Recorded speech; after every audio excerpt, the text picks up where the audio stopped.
Good evening. It's June the 14th, 2012. I'm Michael Gillum. This is Night Watchman News. Our top story tonight comes to you from Infowars.com. The Obama war machine announces the invasion of Syria. And this is just breaking over the last couple of hours.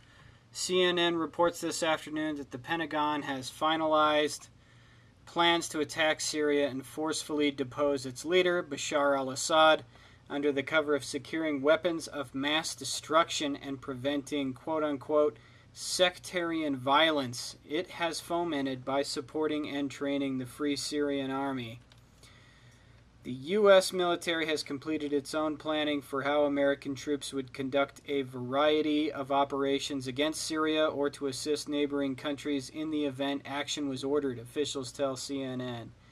CNN says the Pentagon has finalized its assessment of what types of units would be needed, how many troops, and even the cost of certain potential operations. So they're basically drawing a red line right now. Looks like Syria's set to be the next war theater, and guess what? They're trotting out the old weapons of mass destruction ploy to get us to believe that Syria is actually under attack by Assad's own forces. But we know the truth. We know that these anti-Assad forces are funded by NATO. Many of them are Al-Qaeda and Muslim Brotherhood. And they are being allowed into Syria to cause as much chaos and as much destruction as possible, incurring, according to some estimates, up to 200,000 civilian deaths.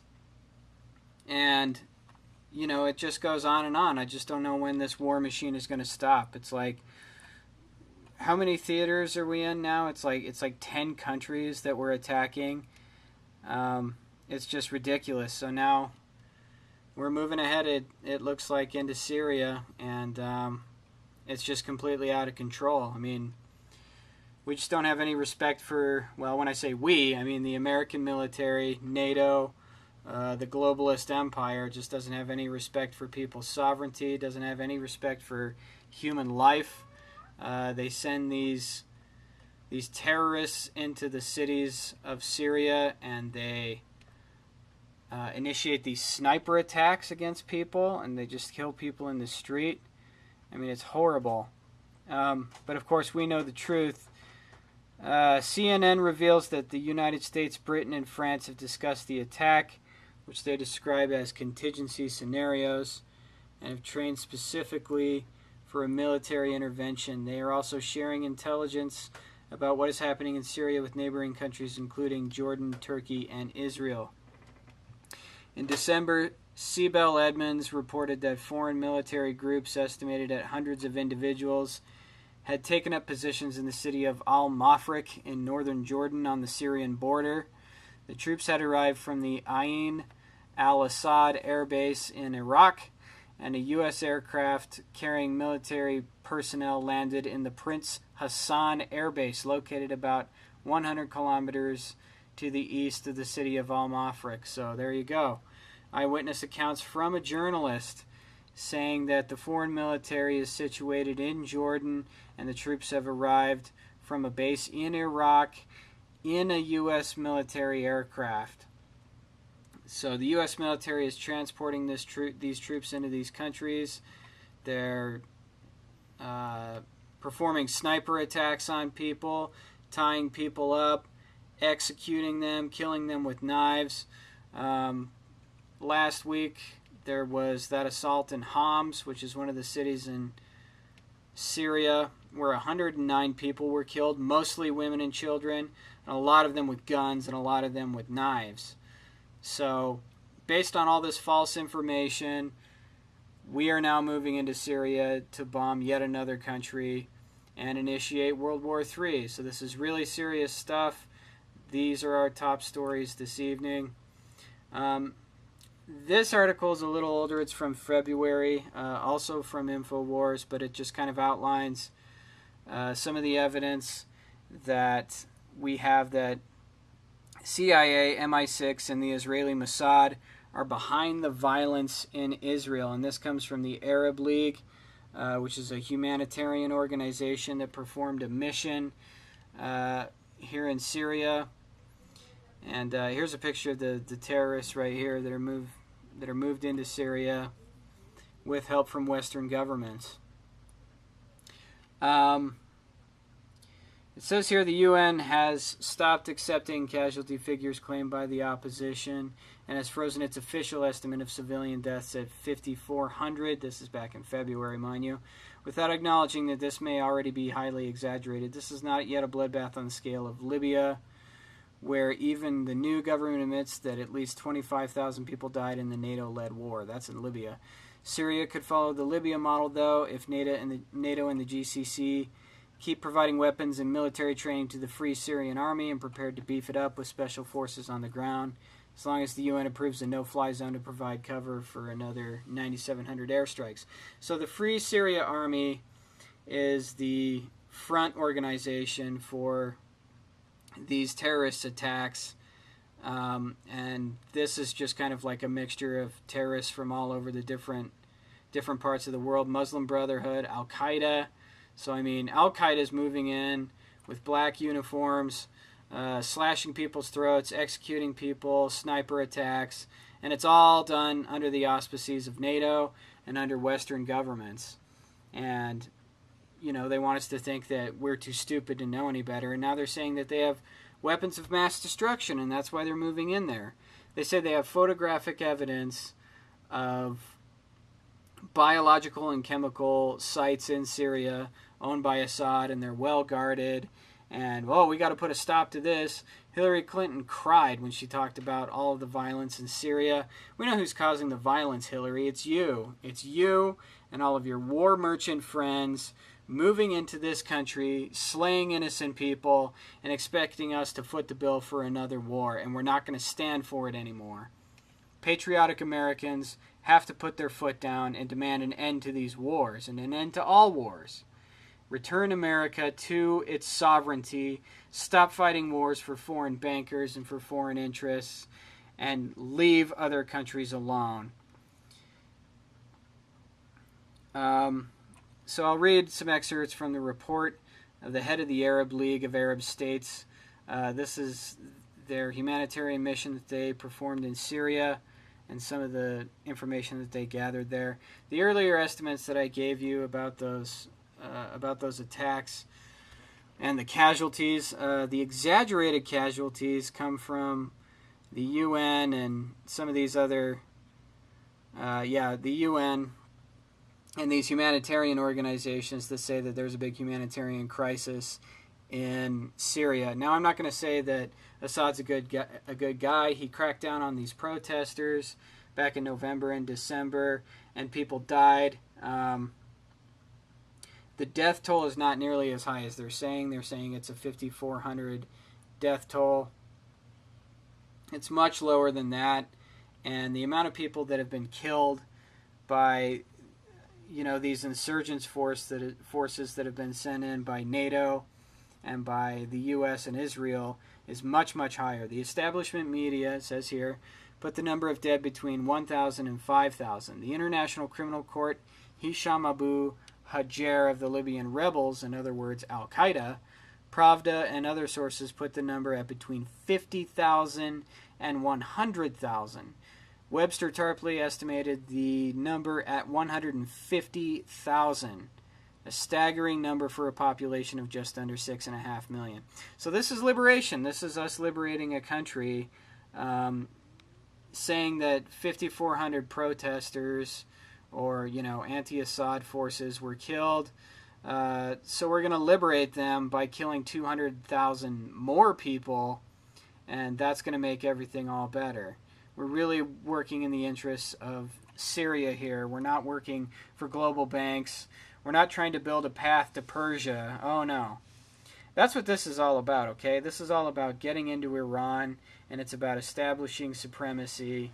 And, we're not making these people any more free. We're just going to put a giant smoking hole in the earth where Syria used to be.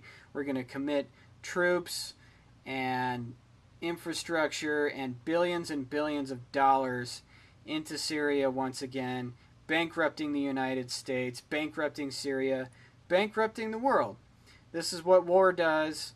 This is what war has always done, and this is what war will continue to do. And we have to let our leadership know that we know what's going on, and we're not going to put up with it anymore. We're sick of all these wars. We're sick of all this death. We're sick of all this humanitarian atrocities committed in the United States' name. The United States military marches into these countries at the behest of their globalist masters, and they bomb everything and they kill everybody and they drag our good name through the mud. Americans are hated worldwide because of things like this. And I'm not going to put up with it anymore. I'm sick and tired of it. I want you to be sick and tired of it too. Continuing its great coverage in Syria, InfoWars reported a couple days ago that the U.S. and the Israelis against Syria moved to the next stage, which is going to be a media coup. So they're basically going to stage these television shows within Syria that's going to depict basically this propaganda, getting Syrian people to accept Western governments moving in to help them, quote unquote, and to try to buck their leader Assad. What we're trying to do is get the Syrians to fight their own wars and depose their own dictator instead of us moving in and attacking them ourselves. Now, obviously, from today's plans that have been laid, it kind of sounds like that isn't working. Too many people in Syria have woken up to the reality of what's actually going on, and we are going to have to put boots on the ground, to use Hillary Clinton's term, in Syria. We're going to have to commit more of our soldiers who are serving 6, 7, 8 tours at a time in Iraq and Afghanistan. We're going to commit them to another theater, put their lives in danger. For what? Okay, here's a little excerpt from here. French journalist Thierry Meisson says NATO is secretly planning a major PSYOP campaign against Syria with the triple aim of pushing Assad out, emboldening the foreign-backed terrorists in Syria, and weakening the psyche of the Syrian people. Meisson writes, in a few days, perhaps as early as Friday, June the 15th at noon, the Syrians wanting to watch their national TV stations will see them replaced on their screens by TV programs created by the CIA. You got that? The CIA.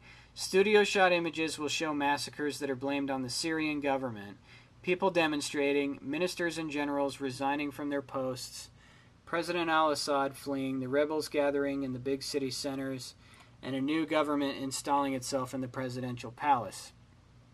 This operation of disinformation, directly managed from Washington by Ben Rhodes, the U.S. Deputy National Security Advisor for Strategic Communication, aims at demoralizing the Syrians in order to pave the way for a coup d'etat.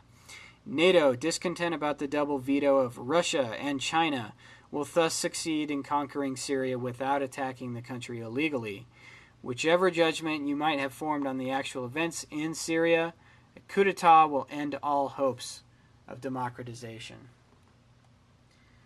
So that lays it all out. I don't know, guys. I'm really worried. I mean, how many wars are we going to have to fight before people just get tired of it? See, look at these people. Look at these patriotic Syrians. They're standing up for themselves. They're armed and they're ready to protect themselves.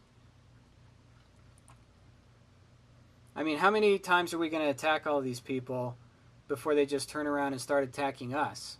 I mean, this, I don't mean to be selfish here, but they're jeopardizing our safety as well. I mean, what if people just get sick and tired of getting attacked all the time? What if the Middle East just decides, yeah, this is just full-on war. We're going to attack American civilians, and we've had enough.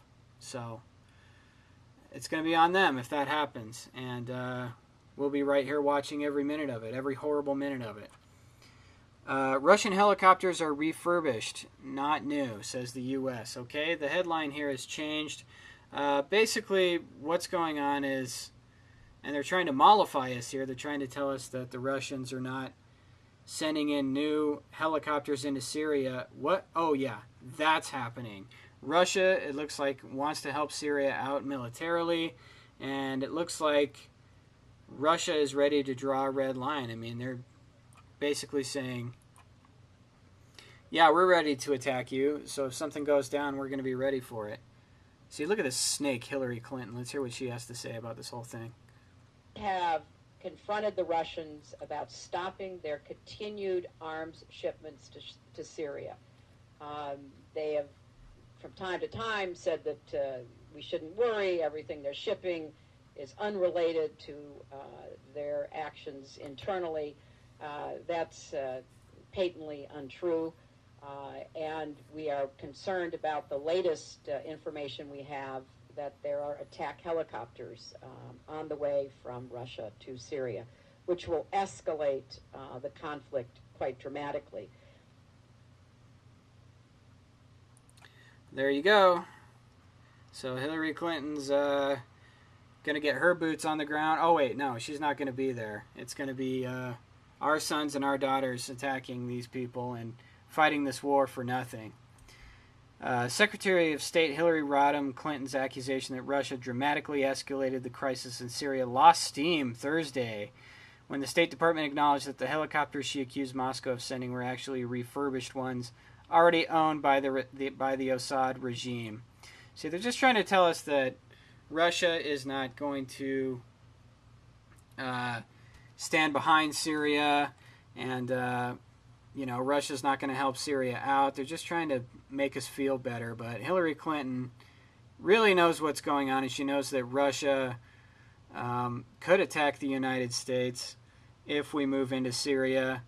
And it really looks like Putin is mobilizing his forces to move into Syria. I mean, he met with the Chinese president Hu Jintao last week, and he also met with Mahmoud Ahmadinejad, the Iranian president. So, I mean, it's like they're trying to form this like East Asian power bloc that's going to be able to protect all of their interests. And Russia has military installations within Syria. They have interests inside of Syria.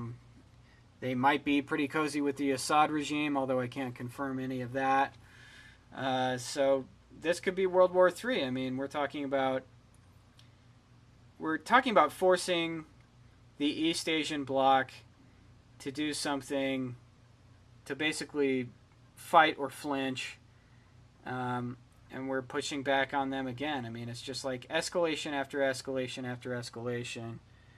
And then when Russian helicopters are refurbished, ones that Assad says he already owns, and they're going to refurbish them. Well, why is Russia refurbishing all of these helicopters right now? Could it be that Russia is standing behind Assad and he's going to help him out? Yeah, I definitely say that that's it. So Syrians gather, here's a picture, Syrians gather around Arabic writing made from fire on Thursday, which reads, and quote, "We will continue," quote unquote, "we will continue," during a demonstration in Zabadani neighborhood, Damascus, in Syria. The head of a UN observer team in Syria cautioned Friday that the mission cannot achieve a permanent end end to the violence without genuine talks between the two sides that have been locked in a violent conflict for more than a year. Yeah, there's no negotiation that's going to happen here, okay? You don't negotiate with Al-Qaeda, who's been paid off by NATO and by the globalist government. You don't negotiate with the Muslim Brotherhood. The only thing that they get is, I don't know, probably supremacy within Syria. They probably get a place at the table with the new regime that's going to move in, just like they did with Libya. Oh yeah, Libya is controlled by Al-Qaeda now, after their little uprising and us ousting, our military ousting Gaddafi.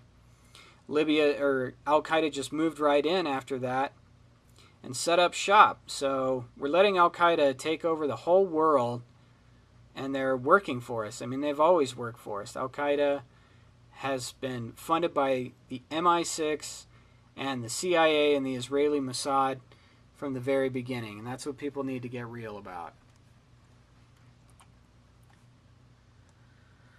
Oh man, I just can't even believe this stuff. I mean, we gotta seriously take a look at Syria, and I don't believe in God or anything like that, but I am praying for the Syrian people tonight. I mean, whatever I can do, I gotta send my goodwill out to them, and I hope that they'll be okay. I hope that people are getting out of the country and that refugees are being taken care of.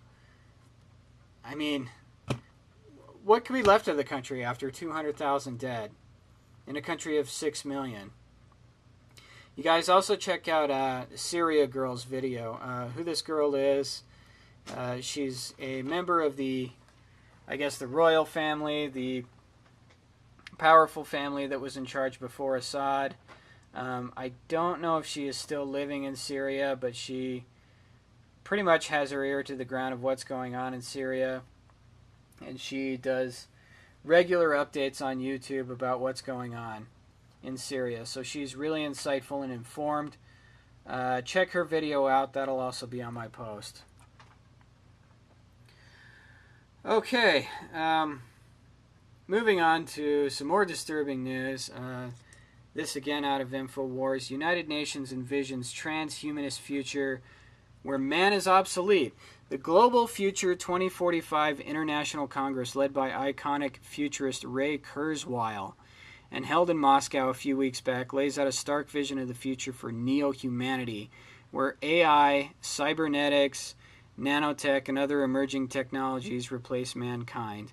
An openly transhumanist vision now being steered by the elite, but which emerged out of the Darwinian circles directed by the likes of T.H. Huxley and his grandchildren, Julian, who coined the term transhumanism, and Aldous Huxley, who's the author of A Brave New World. Resistance to this rapid shift in society, the 2045 conference argues, is nothing short of a return to the Middle Ages. So give me the Middle Ages any day, because if you watch this video, you'll see what I'm talking about. I'm not going to spend a lot of time on the video. It's a short video. It's about 7 minutes long. Basically, it lays out this agenda for global government controlled by a single computer that everybody is going to have to link up into via an avatar. And we're basically going to live in this virtual reality world while robots and cyborgs and other stuff do all of our work and do all of our jobs.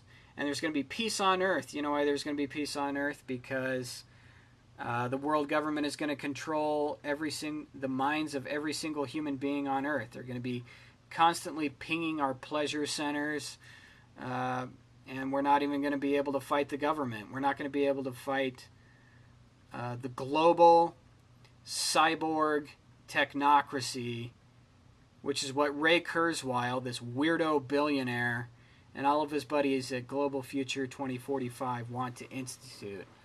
So where do they want to go with this video, with this presentation? As the video points out, the group admittedly met to draft resolution that will be submitted to the United Nations, demanding the implementation of new committees to discuss life extension, avatar projects as a necessary tool in the preservation of mankind. So there you go. They have the ear of the United Nations, which is the Globalist Front organization, and they're going to institute a global technocratic government. All of your kids are going to be jacked into this new system that's going to control all of their thoughts, and you know, they're going to get people to move along willingly because it's going to be the new fad, and all the new games and all the social networking is going to be on the Singularity, and everybody's just going to join the Borg Collective. I mean, it's like this ugly future. This is exactly like Harvey Levin's book, This Perfect Day. If you head over to Anarchy and Culture, you can check out a cool webcast or a podcast with me and my friends at Anarchy and Culture discussing Harvey Levin's great book. Anyway, in his book, a computer controls every single interaction that people have on Earth, and everybody is constantly medicated, forcibly medicated by this computer, and they're basically turning into these living zombies, which is what Ray Kurzweil wants. I saw a movie, gosh, I forget what that movie is called. Anyway, it's all about Ray Kurzweil. Ray Kurzweil basically invented, anytime your computer talks to you, that's like his invention. He patented all that stuff. He's worth well over $1 billion, and he's obsessed with life extension. He thinks he's going to live forever. And in this movie, he eats like these pills every day, like these dietary supplements that he thinks are going to help him live forever. I mean, he doesn't even look all that healthy of a guy. I mean, so rise up, wise up, Ray. Everybody dies. The important thing is to live for the future, is to pass these important the values of liberty, of patriotism, of national sovereignty, of free markets, of voluntarism, of free trade, friendship, peace, non-intervention. Pass those values on to your kids. That's how you attain immortality. You know, your body is just a shell, and it's going to pass into oblivion just like everything else does, because that's the way the universe works. All these globalist swine that want to live forever, want all the life extension tech, and want us to be their slaves, they're spiritually bankrupt. They're empty inside. The only people who have purpose in their lives are the ones that have discovered the fire of patriotism, the universal values of liberty, of mutual respect, of strength, of honor, of voluntarism, of helping one another out, peace, the golden rule, all that stuff. Those values are what sustain us as a species. It's not technology. I mean, you guys got to watch this video. It really creeped me out. I had hair standing up on my neck. It's like staring into the face of what the globalists really want, of what global government is really about. So, Global Future 2045, check it out. Okay. Moving on. This isn't so much a news story, but it is kind of like a good primer for what genetically modified foods are all about. Institute for Responsible Technology. So they have something about genetically altered foods and autism, how there could be a connection there. What they're saying is genetically modified foods attack the gut flora of people, especially young people, especially young boys, who don't have the blood-brain barrier that women have to protect them from some of these biological attacks. And it alters their gut chemistry in a way that saps their brains of the vital nutrients that they need. And there's kind of growing evidence of this. It's still not known where autism comes from, but it's looking like GMOs play at least a factor. They cite a really fascinating guy named Dr. Don Huber. I watched a seminar with him over the weekend, and he talks about plants and how Roundup Ready corn and some of these genetically modified foods that are created by companies like Monsanto, they make these organisms that are supposed to be resistant to disease. But the truth is that they're actually weaker to all of these diseases. They get all of these plant diseases, and guess what? Once we eat all this stuff, well, we get some diseases too. What kind of diseases? Well, sterility, cancer, testicular cancer, breast cancer. Look at that. There you got two little rats. This one on the left is just a normal, healthy rat, and this one on the right is one that's been fed GMOs. So these animals become agitated, they become isolated, they become antisocial on the GMOs. So rats basically self-destruct when they're fed this stuff. And the reason why they use rats in so many of these studies is because they have a physiology very close to human beings. So GMO is a real threat. I believe it's part of a larger eugenics program to sterilize a portion of the population and basically to get enough people to be mentally retarded so that they won't reproduce. But That's purely conjecture. Check out some of those claims for yourself. I can provide evidence, and I will later on in this post when I talk about Bill Gates. Okay, returning once again to InfoWars. The European Union police state lockdown. Basically, this is a warning to Greece. If they back out of the euro, they're going to institute capital controls and make it so that people can't withdraw their money.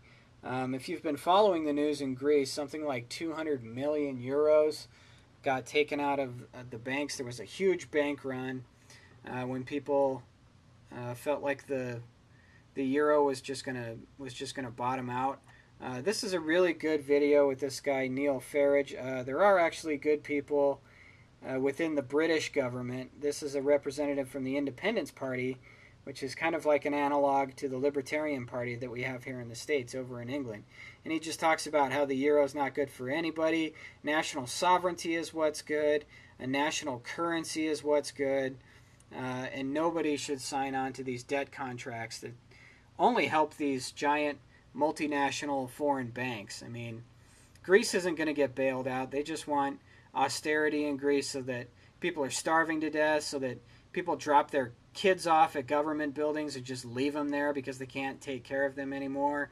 People are killing themselves in Greece. Night Watchman News reported on that suicides are just skyrocketing in Greece because of austerity. And they don't care. They just want some kind of debt package to just bottom out, scoop out Greece as much as they can. And then, after austerity has just rendered the country totally helpless, they want to institute martial law, and the EU wants to roll the tanks through Athens. And this is basically the same thing, only they're not letting Greece, the Greek people, control their own money and control their own destiny. So we're going to keep an eye on Greece. They're going to have an election on Sunday, and I don't agree with all of their views, but the Syriza party is really pulling in strong. Syriza is basically the far-left party in Greece, and they've taken over the dialogue. They're anti-austerity. They pretty much kick the other two dominant parties out of the political conversation. So I'd be very surprised if Syriza lost this election in Sunday. And frankly, I'm pulling for them. It's pretty much a Marxist-Leninist organization, but they're anti-austerity, they're pro-sovereignty, and they want to get debt moratorium, Greece back on the drachma, and just restore order to this wonderful country. So we're thinking about you, Greece, and we hope that you'll do well. Okay, this is a fascinating article, and it comes from a surprising place. It comes from the Business Insider. If it can load. Pretty much what it is it's a chart that shows Bilderberg and all of the people that have gone to Bilderberg in the recent past, and then some of the organizations that they're connected to. Bingo, there we go. Really, really creepy stuff. Basically, it's like Bilderberg just controls everything. Bilderberg controls the world. It shows, the Bilderberg right there in the center. And then it's got, I guess, like a ring of people that have gone to Bilderberg all around it. And then all of it looks like this constellation. So let's zoom in here and check this thing out. It's a pretty cool little computer model.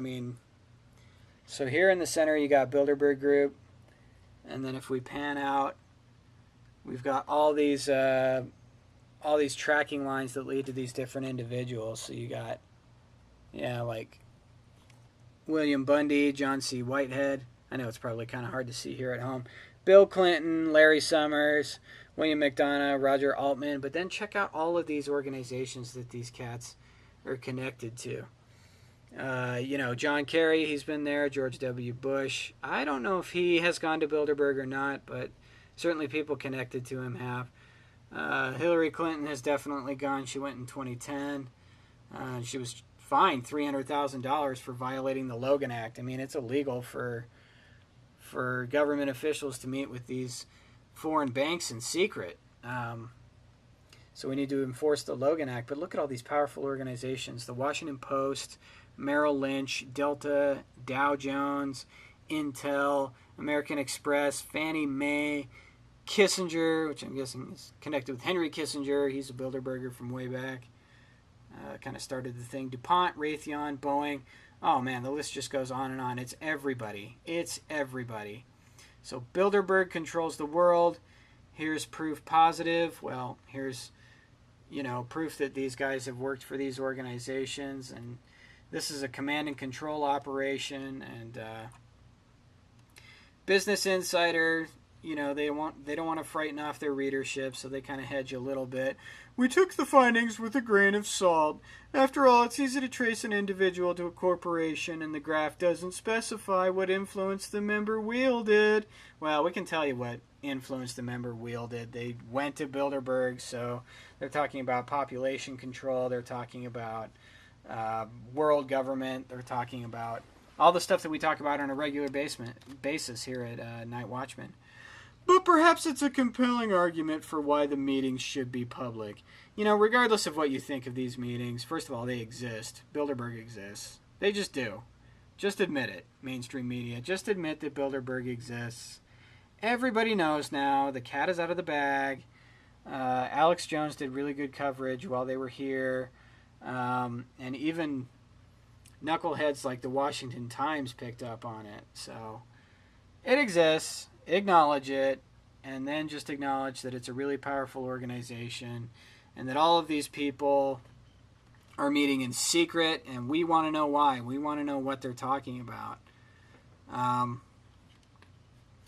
According to leaked documents from the 1966 Bilderberg meeting, the minutes of the entire Bilderberg of 1966 have been leaked.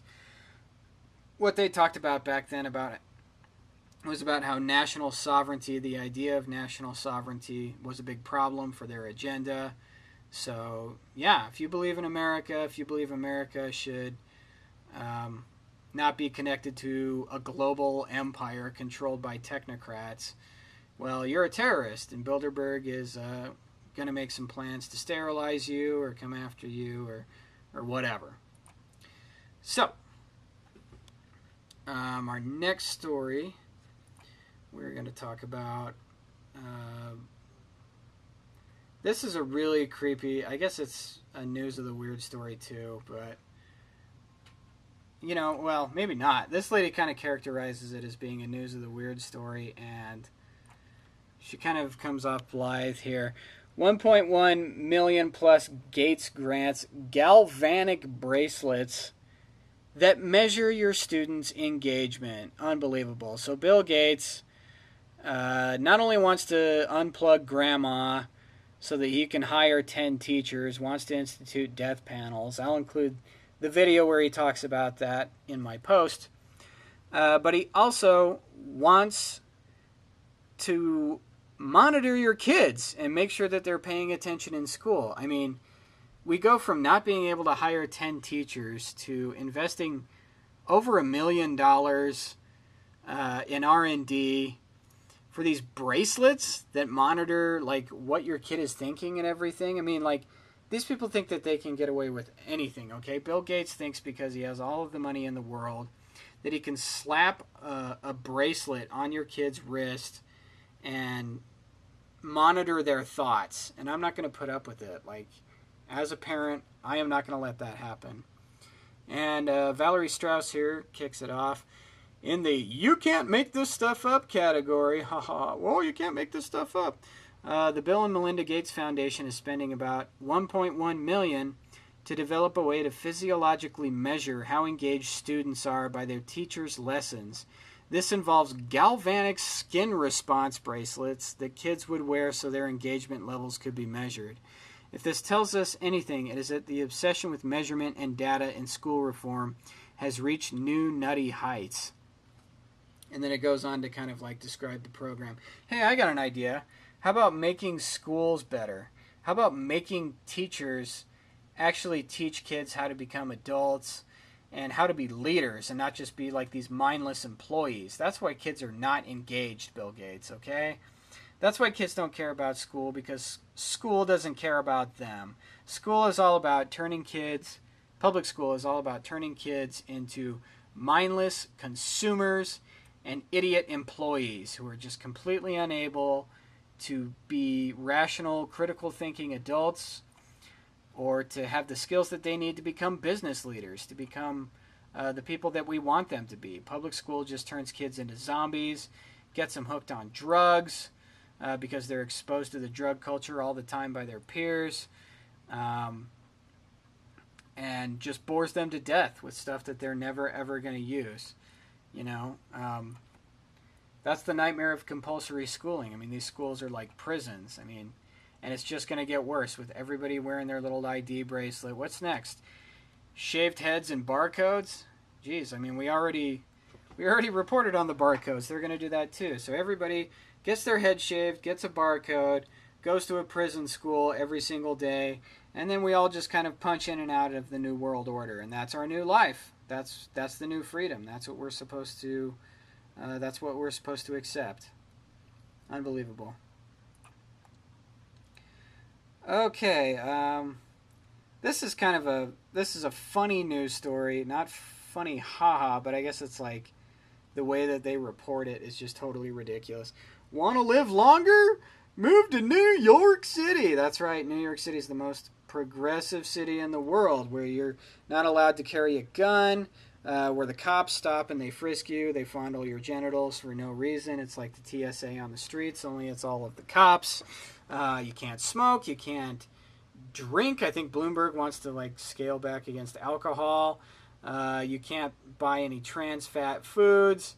And now they're talking about getting rid of large sodas and stuff like that. So yeah, it's a real great nanny state. What a wonderful place to live. While life expectancy in many parts of the United States is dropping, it has increased by 10 years in Manhattan since 1987. Oh my gosh! Researchers largely attribute that rise, the fastest in the nation, to a crackdown by the New York City Health Department on unhealthy behaviors. We're here to save you from yourself, and we're actually adding 10 years onto your life. But wait, the story kind of falls apart here. The numbers come from researchers at the University of Washington's Institute for Health Metrics and Evaluation, who recently estimated the life expectancies in all 3,000 independent American cities. Blah, blah, blah. Even with New York's success, the team found life expectancy in the country as a whole lengthened just by 1.7 years per decade, and a slower pace of progress in the world's most long-lived countries. Well, could it be that there's just more rich people living in New York City, and they're going to live a long time anyway because they probably don't work very hard, and they, already do a bunch of healthy behaviors, and they don't need like a nanny state telling them what to do all the time. According to the British medical journal, The Lancet, most gains made in life extension for New Yorkers during the 1990s aren't replicable elsewhere. The city ramped up its life expectancy by reining in homicide rates, HIV, AIDS-related mortality, both of which had weighed down the average at the beginning of the decade. Well, wait a minute. Up here you said attacking unhealthy behaviors. What? Did you mean unhealthy behaviors like murder? Because I don't think the New York City Health Department handles that. That's more like the cops, right? And then let's see. HIV, AIDS-related mortality. Well, guess what? HIV, AIDS-related mortality is down all over the nation and all over the world thanks to new drugs and new treatments. So, sorry, I guess you can't really go with that one there. Oh boy, let's see if we can find any truth in this at all. Lead researcher Ali Mokdad said the reduction is largely thanks to aggressive efforts by city health officials to simply take away unhealthy choices from residents. Really, you think? However, gains made after 2000 reflect true improvements in individual health, mirroring the national average. Did you hear that, folks? Mirroring the national average. Some 87% of deaths in the Big Apple result from non-communicable diseases, preventable ailments such as heart disease and lung cancer, but the number of yearly deaths from those causes is steadily falling. So, I mean, they just passed this ban on soda, and some of these unhealthy foods. And already they're talking about New Yorkers are already living longer. Oh, but wait, it looks like the national average is about the same. So I guess there's nothing really special about New York City. Maybe you could just live anywhere and live healthy without nanny state bureaucrats taking stuff away from you, taking away healthy foods like milk is what they're talking about, is taking away like milk, coffee beverages, because that's just the biggest problem in the world. They can't have you drinking milk, coffee beverages. God. And this whole, I mean, people say that like I exaggerate in some of my reporting, and I mean, there's rhetoric behind what I do. I'm not going to lie about that. But what these people do, I mean, it's just so manipulative. And they're propping up this nanny state, this socialist utopia where everybody lives in this grid that's constantly controlled by out-of-control cops who are stopping you and frisking you. You're not allowed to decide what you put in your body anymore. And it just costs a fortune to even move from one place to another. But no, New York City is the best city in the world. Let's all move there. Let's all move there. And old Uncle Michael Bloomberg is going to take care of us. Yes, he cares about us. He loves us. The government loves you. That's the takeaway message from all of these stories. The government loves you. Okay, now for some good news. North Dakota considers eliminating the property tax. Awesome. Check out this guy's jacket. Liberty starts with property rights. That's right, folks. If you are paying property taxes, you are merely renting your land from the government because they want you to know that they own that land. And if you stop paying your property taxes, well, they're going to take your house away. Now, why do they get to take your house away? Did they make payments on it? Did they make any improvements to the house? Did they do anything that shows any ownership at all? No. The government just owns everything. They own all the land, and you just happen to be there. You're just an inconvenience to the government, and you need to get the money sucked out of you. That's what property taxes are all about. North Dakotans are sick of it. North Dakota has a small government, from what I understand, so they're not experiencing all these ridiculous economic crises like you get in New York and California. Yeah, these economic crises are going to dramatically lower the life expectancy of people in New York, I think, here pretty soon. So maybe we'll have Yahoo report on that, though I doubt it. Since Californians shrank their property taxes more than 3 decades ago by passing Proposition 13, people around the nation have echoed their dismay over such levies, putting forth plans to even them, simplify them, cap them, slash them, blah, blah, blah. California sucks. Why are we talking about California? In an election here on Tuesday, residents of North Dakota will consider a measure that reaches far beyond any of that, one that abolishes the property tax entirely. So cool. I wish that they would do this here in Utah so we could stop paying these horrible, confiscatory taxes. I mean, this is tyranny. The property tax, and it's got to go. And North Dakotans might do it. Although I won't hold my breath because all these unions, I guess, are mobilizing against it. Yeah, it's the same old culprits out to take away people's freedoms. Teachers unions, public worker unions. Oh my gosh, we need to have the property taxes. Even though they can totally subsidize those things on their own, they wouldn't be considering these things without them. And you know what, public officials, you pay property taxes too, so I have no idea why you would want to keep those. Don't you just want to, take the money and pocket it and just be along your way? I don't understand. So a lot of people just don't want to be free. I guess that's the problem.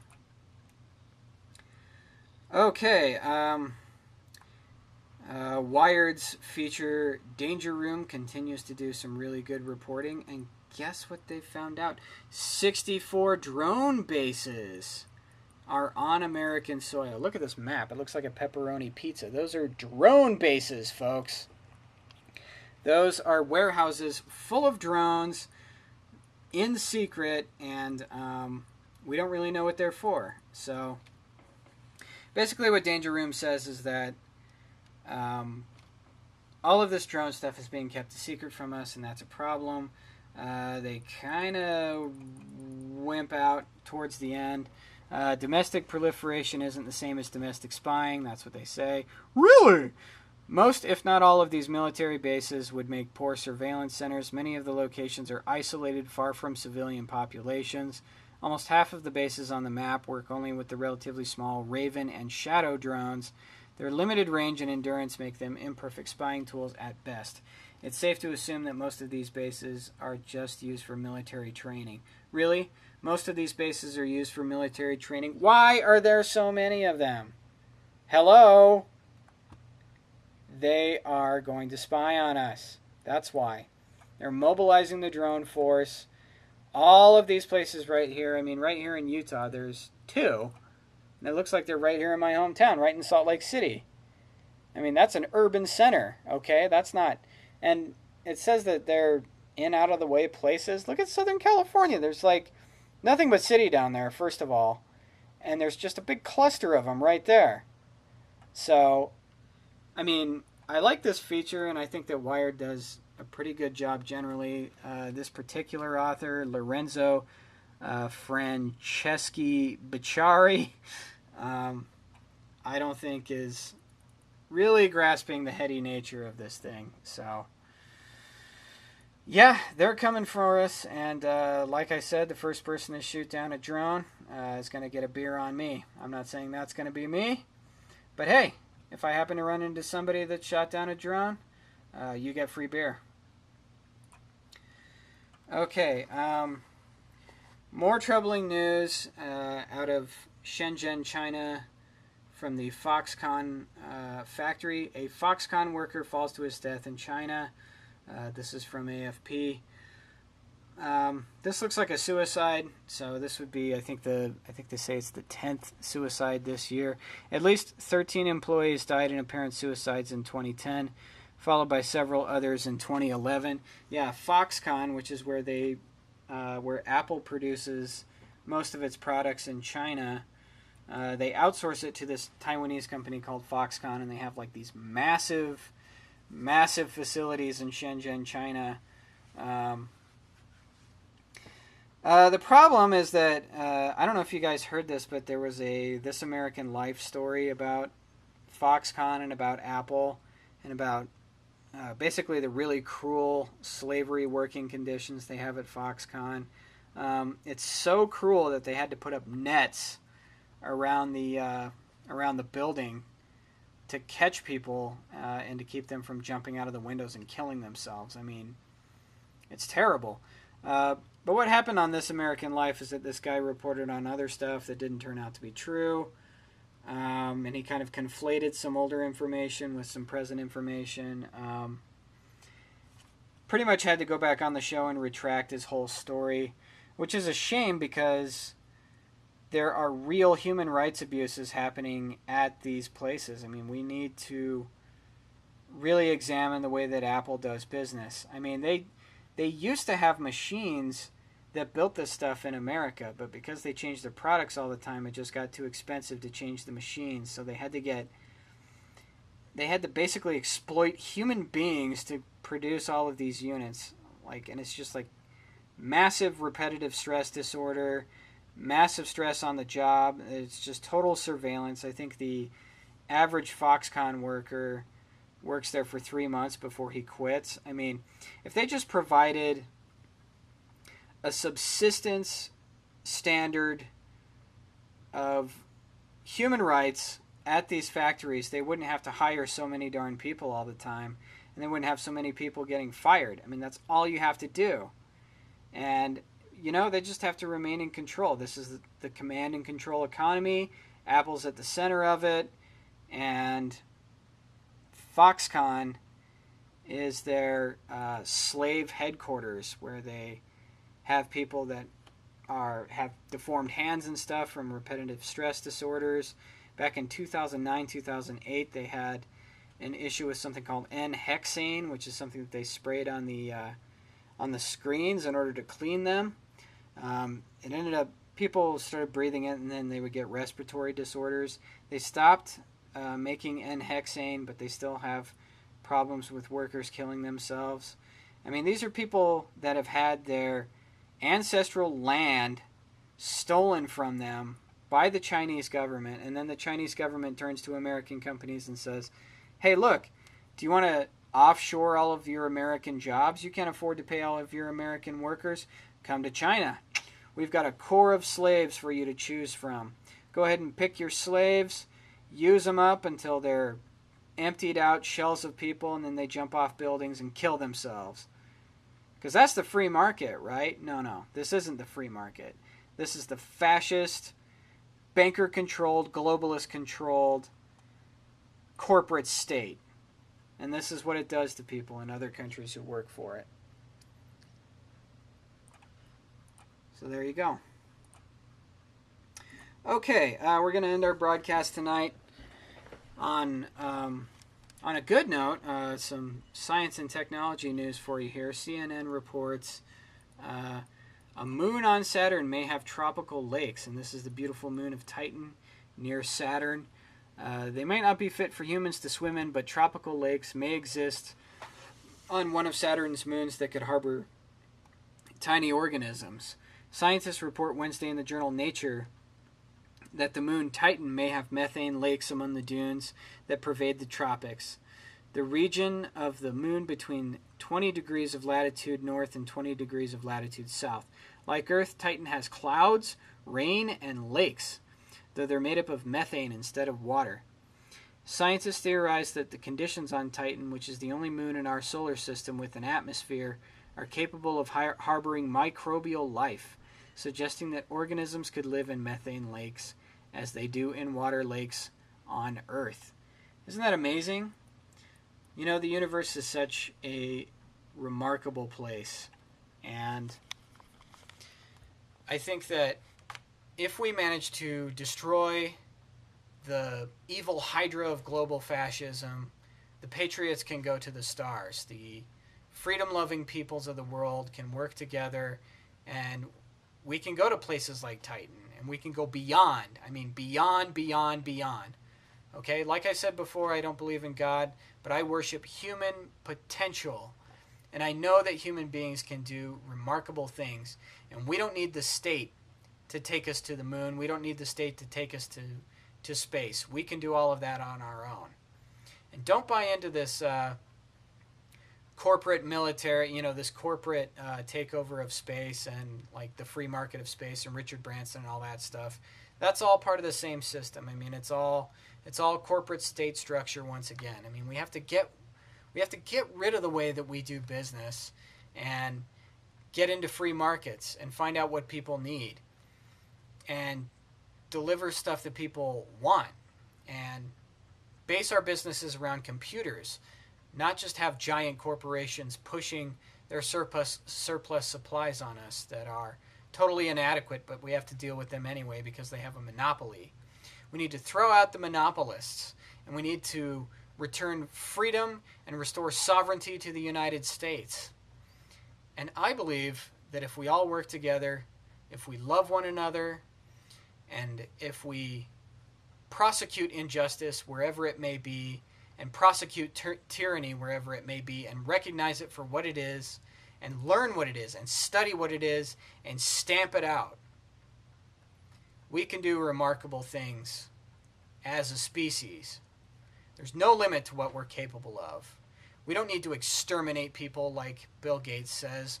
We don't need to jack into some giant supercomputer that's controlled by a core of elite engineers. We can do all of these things on our own. We can go to space on our own if we have the tools. If we take it back from the state corporate monopolists that have enslaved our planet, if we escape the prison planet, if we become free, if we worship liberty and love and peace and non-intervention and free markets and prosperity and family, we can go to the stars. We can swim in the methane lakes on Titan. We can do whatever we want. And that's the message that I want to give to you. Thanks a lot for tuning into this broadcast. check me out at Anarchy and Culture on Monday. I am going to be hanging out with my friends Ray and Jason and Joe, and we're going to be talking about some essays. So check out Anarchy and Culture on Monday night when that'll go up. And I will probably see you next week, next Thursday, and we'll go through another round of news, and we'll fight the New World Order once again. So again, thanks a lot for tuning in, and we'll see you next time.